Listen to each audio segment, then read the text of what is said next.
Well, here's the simplest linear equation. Y equals x. That means if x is equal to 1, then y is equal to 1. If x is equal to 2, then y is equal to 2. If x is equal to 10, then y is equal to 10. It doesn't matter. X can be equal to anything. So y equals x is the simplest linear equation and where we're going to start talking. Instead of y, you might see function of x. That's what the f of x stands for. And that just means y is a function of x. For instance, how far you can travel in your car is a function of how much gas you have. How many tomatoes you can grow is a function of how many tomato plants you have. The more tomato plants you have, the more tomatoes you can grow. How many hamburgers you can make is a function of how many hamburger patties you have. So that's what that word function means. One is completely dependent on the other. The function of x is completely dependent on x. So whether you use y or a function of x, that's something that's going to matter someday in a more advanced math class, but today it doesn't matter at all. I just wanted you to be on the lookout for that nomenclature of function. So this is a number line. You've seen the number line before.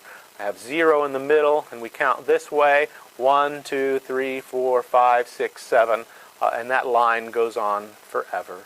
And we can count in the opposite direction. When we count in the opposite direction, we just call that negative. Negative 1, negative 2, negative 3, negative 4, negative 5, negative 6, negative 7.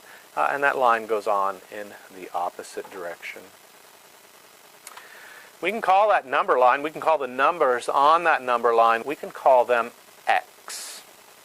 We can describe those as x.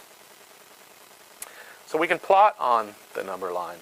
If x is equal to 1, then we'd put our little mark right there. We'd put our little spot right there on the x-axis at the 1. If x is equal to 4, then we'd plot the x equal to 4, just like this.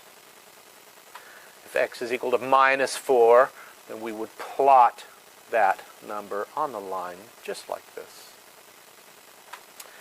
Well, to make it more complicated, we can take a y-axis and run it perpendicular to the x-axis. And so this perpendicular number line, we'll call it y. We can also call it a function of x, because the number on this number line, y, is completely dependent on the number x. And that's one of the special properties of linear equations. So we can plot on the y-axis as well. If y is equal to 1, then we'd plot that point there. If y is equal to minus 5, we'd plot that point there. So this is an introduction to rectangular Cartesian plotting.